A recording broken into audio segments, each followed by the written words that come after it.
नमस्कार मंडळी, सर्वप्रथम येणाऱ्या हिंदू नवीन वर्षाच्या तुम्हा सर्वांना खूप साऱ्या शुभेच्छा। येणारे नवीन वर्ष आपल्या सर्वांना खूप सुखाचे आनंदाचे जावो आणि आपल्या मनामध्ये ज्या काही चांगल्या इच्छा असतील त्या लवकरात लवकर पूर्ण होवोत असा संकल्प करूया आणि आजच्या व्हिडिओला सुरुवात करूया।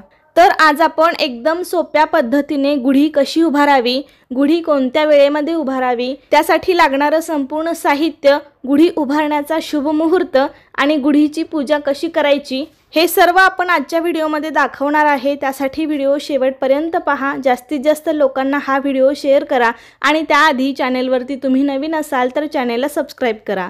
तर सर्वप्रथम गुढी उभारण्यासाठी काय काय साहित्य लागते ते पाहूया। या ठिकाणी गुढी उभारण्यासाठी मी एक अशी उंच बांबूची काठी घेतली, याला काही जण वेळूची काठी म्हणतात आणि ही काठी शक्यतो उंच असावी कारण गुढी हे ध्वजाचे प्रतीक आहे। त्याबरोबरच गुढीसाठी मी इथे एक काठापदराची नवीन साडी घेतली। तुम्ही या ठिकाणी रेशमी साडी, जरीची साडी अशी घेऊ शकता किंवा काठापदराची नवीन साडी घेतली तरी चालेल। एक ब्लाउज पीस घेतलेला आहे, एक नवकोरं वस्त्र घेतलं आहे। या ठिकाणी मी एक तांब्याचा कलश असा स्वच्छ करून घेतलेला आहे। इथे मी आरतीचं ताट तयार करून घेतलेलं आहे। यामध्ये चंदन, अक्षता, हळदी कुंकू, भस्म, 2 निरांजन घेतलेले आहेत, अगरबत्ती, माचीस, धूप आणि घंटा घेतली आहे। तसेच गुढीला फोडण्यासाठी एक नारळ घेतला आहे, गुढीला बांधण्यासाठी धागा घेतलेला आहे। एका वाटीमध्ये भिजवलेली हरभऱ्याची डाळ, कडुनिंबाची कोवळी पांढरी फुले आणि गुळ असं मिक्स करून घेतलेला आहे।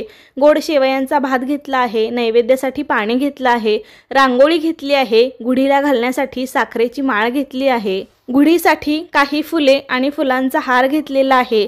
त्यासोबतच कडुनिंबाची डहाळी आपल्याला लागणार आहे।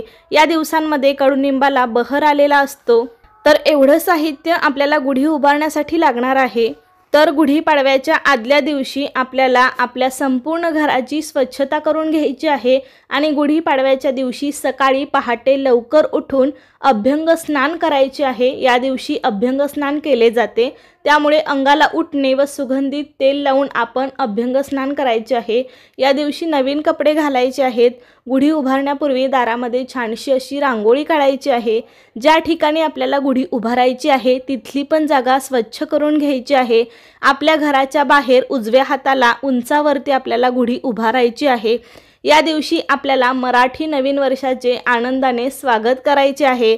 दाराला फुलांचे तोरण बांधायचे आहे, छान अशी दारासमोर रांगोळी काढायची आहे। उंबरठ्याचे सुद्धा आपल्याला या दिवशी पूजन करायचे आहे। त्यानंतर घरातील देवांची पण आपल्याला विधिवत अशी छान पूजा करायची आहे। देवाला फुलांनी छान सजवायचे आहे आणि मग आपल्याला गुढी उभारायची आहे। तर यंदा गुढीपाडवा रविवार दिनांक 30 मार्च 2025 ला आहे। गुढीपाडवा हा 3.5 मुहूर्तांपैकी एक पूर्ण मुहूर्त आहे, त्यामुळे हा संपूर्ण दिवस अतिशय शुभ मानला जातो। या दिवशी आपल्याला कोणतेही चांगले कार्य करायचे असेल तर त्यासाठी कोणताही मुहूर्त पाहण्याची गरज नसते, त्यामुळे गुढी उभारण्यासाठी पण कोणताही शुभ मुहूर्त पाहण्याची गरज नाही। हा संपूर्ण दिवस शुभ आहे। फक्त शक्य होईल तितक्या सकाळी लवकर गुढी उभा करावी। सकाळी 7 ते 9, 9:30च्या दरम्यान तुम्ही गुढी उभा करू शकता। गुढी उभा करण्यापूर्वी आपण जी बांबूची काठी घेतली होती तर काठीला स्वच्छ धुवून किंवा पुसून घ्यायचं आहे। काठीवर ठिकठिकाणी भस्माचे असे 3-3 पट्टे ओढून घ्यायचे आहेत।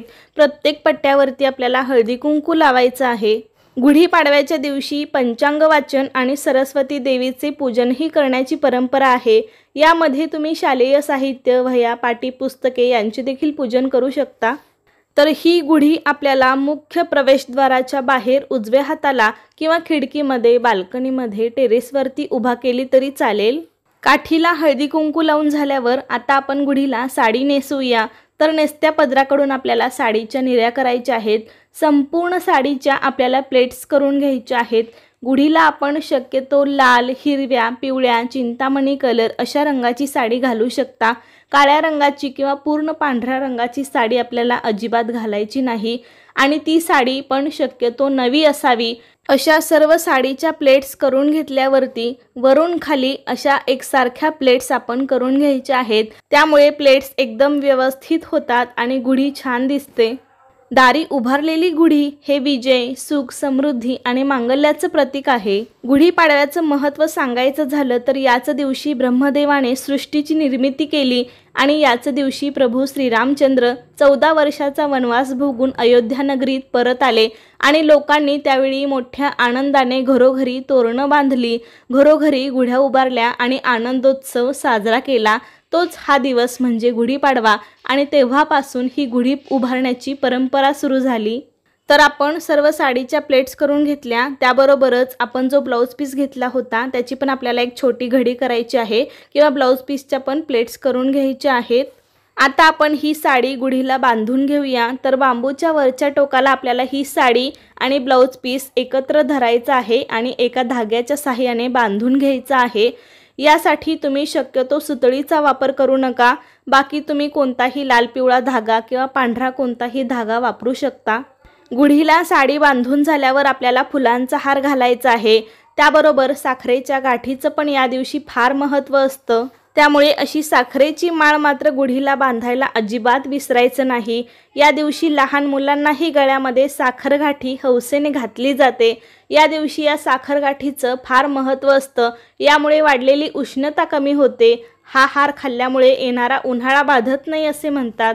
याबरोबरच आपण जी कडुनिंबाची डहाळी घेतली होती तर ती पण आपल्याला सर्व असं एकत्रच धरून गुढीला बांधून घ्यायचं आहे। या दिवशी कडुनिंबाचं सेवन केल्यामुळे शरीरातील उष्णता कमी होते। आयुर्वेदामध्ये कडुनिंबाला खूप जास्त महत्त्व आहे आणि कडुनिंब ही एक औषधी वनस्पती आहे, त्यामुळे कडुनिंबाचे अनेक फायदे आहेत। त्यामुळे या दिवशी तरी याचं सेवन नक्कीच करा। त्यानंतर सर्वात शेवटी आपल्याला गुढीच्या टोकावर तांब्याचा कलश असा उलटा ठेवायचा आहे। त्या कलशावर ओल्या गंधाने स्वस्तिक हे शुभचिन्ह आपल्याला काढायचं आहे। बाजूला 5 नाम देखील ओढायचे आहेत। तुम्ही या ठिकाणी तांब्याचा, चांदीचा, पितळेचा कलश घेऊ शकता आणि तुमच्याकडे कोणत्याच धातूचा नसेल तर तुम्ही साधा स्टीलचा पण वापरला तरी चालेल। तर या ठिकाणी पहा, अशा पद्धतीने आपली गुढी सजवून तयार झालेली आहे। आता आपण गुढी उभा करून गुढीची पूजा करून घेऊया। तर आपल्याला ज्या ठिकाणी गुढी उभारायची आहे तिथली जागा स्वच्छ करून तिथे एक पाट ठेवला आहे। तुम्ही चौरंग पण ठेवू शकता। पाटाभोवती छान अशी रांगोळी काढायची आहे।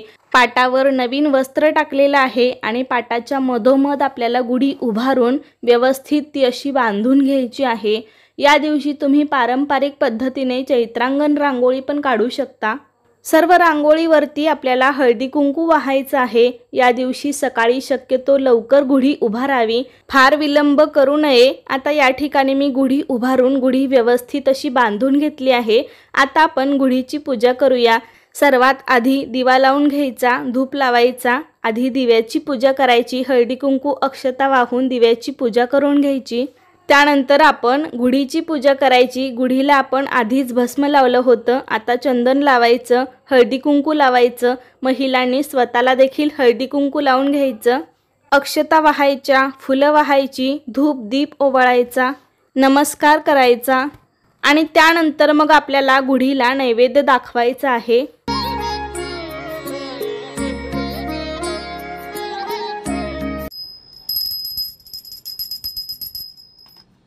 या ठिकाणी मी एका वाटीमध्ये भिजवलेली हरभऱ्याची डाळ घेतली आहे। त्यामध्ये गूळ आणि कडुनिंबाची पांढरी कोवळी फुले आपल्याला मिक्स करायची आहेत आणि याचा नैवेद्य आपल्याला गुढीला दाखवायचा आहे।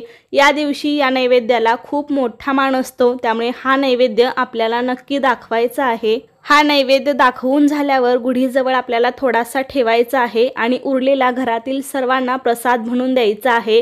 उन्हाळा बाधू नये आणि आरोग्य निरोगी राहावं म्हणून हा नैवेद्य प्रसाद म्हणून खायला दिला जातो। त्याचबरोबर या दिवशी गोड शेवयांचाही नैवेद्य गुढीला दाखवला जातो। तर या ठिकाणी मी गोड शेवयांचा भात बनवून घेतला आहे आणि त्याचा देखील नैवेद्य आपण गुढीला दाखवणार आहोत। त्यानंतर मग दुपारी आपण गुढीला सागर संगीत नैवेद्य दाखवायचा आहे। मग त्यामध्ये कोणी पुरणपोळी करतं, कोणी श्रीखंडपुरी करतं किंवा तुम्ही जे काही गोडाधोडाचे पदार्थ बनवले असतील त्याचा नैवेद्य दुपारी आपण गुढीला दाखवायचा आहे। त्यानंतर धूप दीप ओवाळायचा आहे, गुढीला मनोभावे नमस्कार करायचा आहे। यावेळी तुम्ही गुढीचा एखादा मंत्र म्हणू शकता। ओम ब्रह्मध्वजाय नमः हा मंत्र म्हणला तरीही चालेल। गुढीची पूजा करून झाल्यावर आपल्याला गुढीसमोर नारळ फोडायचा आहे। तर या ठिकाणी मी व्हिडिओमध्ये दाखवते म्हणून फोडत नाहीये, पण आपल्याला या दिवशी गुढीची पूजा झाल्यानंतर नारळ फोडायचा आहे। शेवटी घरातील सर्व सदस्यांनी हात जोडून गुढीला नमस्कार करायचा आहे आणि सायंकाळी सूर्यास्तावेळी गुढीची पूजा करून गुढी सन्मानाने खाली उतरवायची आहे। तर आज आपण गुढी कशी उभारायची, गुढीची पूजा कशी करायची हे सर्व सोप्या पद्धतीने पाहिलेलं आहे।